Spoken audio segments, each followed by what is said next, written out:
So today's lesson is all about interior design for the untidy. It just simply means that we are going to design a room around people who are untidy. Now, this is not a lesson in how to keep your home tidy. It is actually a lesson in how to design your home for people who are untidy. So I just wanted to show you the practicalities of design and how you can incorporate it into your own daily life, like people who are untidy, and there are lots of us out there. Hello, I am Denise Smith. That is me there, trying to look cool and sophisticated and clearly failing on both counts. I've been an interior designer for 20 odd years now. I've got some books that are available on Amazon if you're interested. They are very basic interior design books to help people start to design their homes. I've also done some television shows, and I am a contributor to some newspapers and interior design magazines. I'm also one of those people that you see at these home shows giving advice on stage and whittering on for ages. And I am going to be your instructor for this lesson on interior design for the untidy among us. Let's carry on. So, why are you here? I'll tell you why you're here. Your room looks untidy no matter how many times you tidy it, or them. It takes ages to dust everything, and the room feels cluttered. Even if it's not, it just feels cluttered all the time. Well, now we have a solution for you. The designer's approach. Now, this is how we start every project, as we discussed before. We will start by assessing the room and the room's requirements, what you actually need for the room, what work you need the room to do for you and your family, the colour of the room and how we should colour the walls of the room down to the furniture and the accessories. Now, we also need to talk about the patterns on the furniture and on the walls. We'll go through that step by step. We're going to talk about the room's accessories, like, cushions, throws, occasional furniture. We'll talk you through that as well. And the big thing is deciding on the layout. Okay, this actually is probably a very simple process. When you watch it to the end, you'll realize how simple it actually is. But I need you to understand the basics before we get to the end result, I suppose. Right, moving on. So we start with a plan, which is where we start everything. Obviously, at the beginning, we start to plan before we start to put things together. I want you to decide on the colour of your walls and the texture of your walls, because some people will like textured walls. If you're going for an uncluttered look, I would just go for painted walls, but we'll talk about that as we go through this lesson. I want you to decide on a colour, and I want you to decide on a colour that you like. Okay, if you've been through one of our other classes, we talk about colour quite in depth actually, and I really want you to choose a colour that you like. Okay, now your wall decoration. I want you to think about what you want on your walls. If you want mirrors on your walls, if you want pictures or artwork, but I want you just to have a think about what you actually want on the wall, and we will discuss wall hangings and decorations as we proceed through this lesson. Your flooring. Are you keeping the flooring that you have there at the moment? Is it wooden flooring? Is it carpet? Just have a little think, because I'll tell you what sort of flooring you should have to keep your room as uncluttered looking as possible. Now, the furniture. What furniture is in the room? Are you keeping the furniture in the room? Are you buying new furniture? Or will you be thinking about having your furniture, such as sofas and chairs, reupholstered? Again, just jot down some notes on what you'd really like to do. And we need to put together a plan. Now, the other thing is lighting. I know I've said this before, but if you control the lighting, you control the atmosphere in any room. So just think about the lighting. How many lights, would you like in the room? How many downlighters? Would you prefer a centre light? Would you like lamps? Just think about it, and we will go through it, obviously everything, as we proceed through this lesson. And swiftly moving on. So the first thing I need you to do to achieve a tidy look room is to avoid pattern. Okay, now the first thing you need to do is to avoid all those very patterned wallpapers. They just make the room look kind of cluttered, and they will make your room look smaller. So please just be very, very mindful. If you're going for wallpaper, please keep it as plain as possible. Now, although I love paneling and I do use paneling a lot, it will need some upkeeping. So unless you want to dust the paneling, I suggest you avoid it, okay? Also, now I'm sure you've been into rooms where people have lots of photographs, lots of small photographs of family members or of places they've been. Please avoid this. It just looks untidy. What you need to do is you just need to use one very large piece of artwork, or you just need one very large photograph, but just please try and get rid of all the tiny little photographs that you have. Even if you have them sort of in a neat position, please just use one large one. It will just, well, first of all, you won't have to dust it, and it just won't look untidy. Okay, now moving on to your sofas and onto our furniture in the room. Okay, I need you to avoid very large patterns on your sofas and your couches. Now the thing is, what I normally do is, people who are particularly untidy, is I will use linen couches and linen chairs. Now the thing about that is avoiding pattern, but having some texture on the sofa, which will add interest, and it will also, it won't look so plain, but it won't look cluttered and it won't look untidy. So just think about the type of furniture you're putting in there. Again, avoid the pattern, but do add texture. And if you're having your sofas or your couches reupholstered, talk to your upholsterer about this. They can give you a lot of advice. But if you are buying a new sofa or a new couch or some new chairs, avoid patterns and try and go for linens, because it will give you an added interest in texture.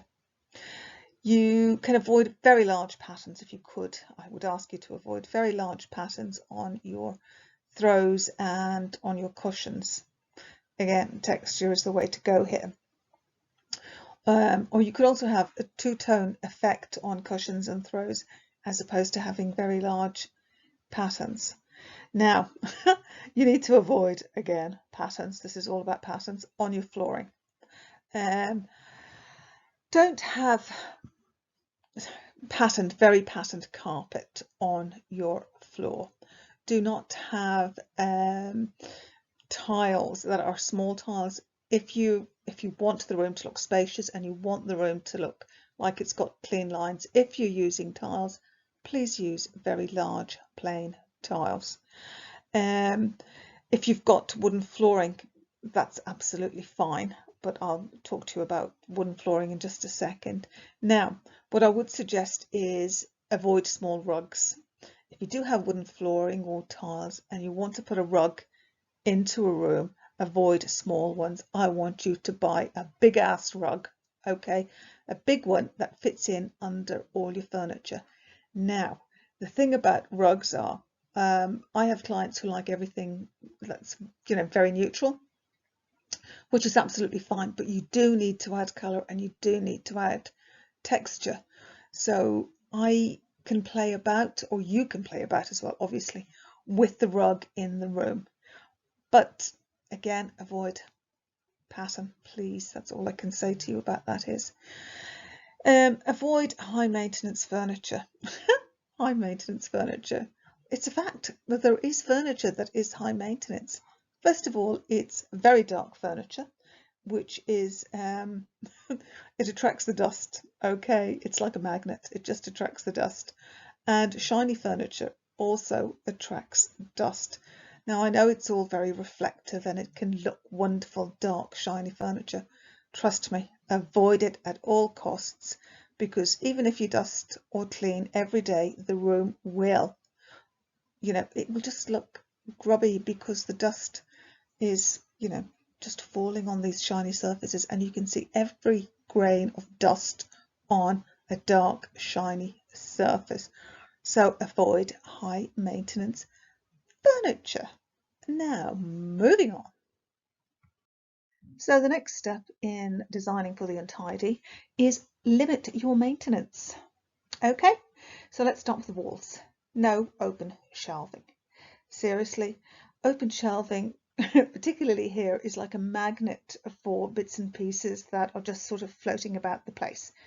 And apart from the fact that your open shelving could become very cluttered, you've also got to clean it. So really, you're better off with no open shelving. If you can live without open shelving, I would suggest no open shelving. The second thing is hang your TV on your wall if possible. I would suggest you not hang it over the fire, because the heat from the fire will, let's say, limit the life of your television. Now, all your game boxes and your, those things that the kids play on the PlayStation things, and your Sky boxes, that sort of thing, if you can, have them hidden away. Actually put them away in some furniture. You can get these units that go under your television. Just hide everything away, otherwise you'll have to dust each and every one of them. So just hide them away. They will look tidy and you won't have to maintain them, dusting them. Now, the other thing is, rather than have very large fancy drapes, I'd like you to have textured curtains and blinds as opposed to ones with patterns on them. Again, you tend to, well, first of all, the pattern will make the window and stuff appear smaller and cluttered. And use plain blinds. If you're going to use blinds, please use plain blinds. You can get blackout blinds, but use plain ones. If you use very large drapes, you will have to vacuum them and you will have to have them cleaned. I know people don't have them cleaned very often, but you will eventually have to vacuum them. So I would suggest using textured drapes, again, like linen or like faux silk. Please don't use real silk. Real silk will just disintegrate on your windows. So try not to use overly patterned curtains. Now, let's have a look at the furniture and the flooring. Here we go again. No dark floors. I'm sorry, just no dark floors. The dust will just stick to them. It's like, seriously, it's like a magnet. The dust just falls on them. No dark floors, or you will be vacuuming twice, maybe 3 times a day. No shiny furniture, because again, the shiny furniture seems to attract dust. And even if you do dust every day, seriously, by the end of the day, you will just have more dust. So try to limit how shiny the furniture actually is. No dark and shiny floors. Okay, please. I know they look beautiful, and you'll walk into a shop and you'll see these beautiful dark shiny floors, and they are very striking, but they are really high maintenance. And if you want a clutter-free home that doesn't look untidy, I suggest you don't go with these high maintenance dark shiny floors. Large rugs. I know I've spoken about this before, and I know I'm repeating myself slightly here, but if you get some large rugs, now I use a lot of sisal rugs, and on the sisal rugs, what I can do is, particularly if clients want some colour but still want neutral, I can get a band around the sisal rug, any colour they want. So you can actually have a patterned band around the sisal rug if you want to. But you can get all sorts of beautiful rugs nowadays, and places like IKEA do have very reasonably priced rugs. If if your budget doesn't allow for something very fancy, I would go to IKEA. And remember, if you are changing rugs or putting a new rug down, if you don't like the look of it, you can bring it back.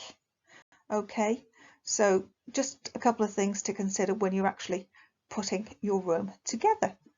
And moving on swiftly. Okay, let's just compare these two rooms. The first living room here has been designed for anyone who is particularly untidy. It's got lovely sleek lines. It meets all the client's requirements. The picture at the back of the sofa actually adds colour and texture and a little bit of drama to the room, but it is a very well designed room. The next room with the blue sofa is also a very well designed room. However, the client particularly likes pattern, and you've got to remember that some people like a lot of pattern and a lot of colour in the room because taste is subjective, and the client particularly loves this room. But I just wanted you to see the comparison between the two rooms. One is got a lot of pattern in it, and not only does it have pattern on the walls, it also has it in the occasional furniture, the soft furnishings, and even the lamp. Whereas the first one is very definitely a clean, sleek design. Now, moving on.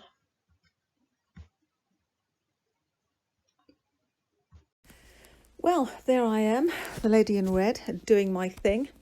Question and answer session over at the Ideal Home Show in Dublin.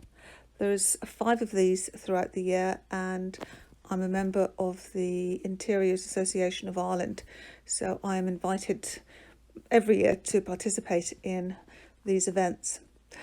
My idea is, or my belief is, that everybody deserves the home that they want and that they love. I'm a firm believer, regardless of your ability or your budget, you can actually achieve this. Now, the community that we've put together is all like-minded people who are starting from the beginning, who are building their homes and putting their homes together for themselves and their families. And I want you to bring your own taste to this, your own twist on your design. So why not join us and build the home that you've always wanted, but you always thought that was maybe just out of your reach? It's not. It's right here, right now. So join us. Why not?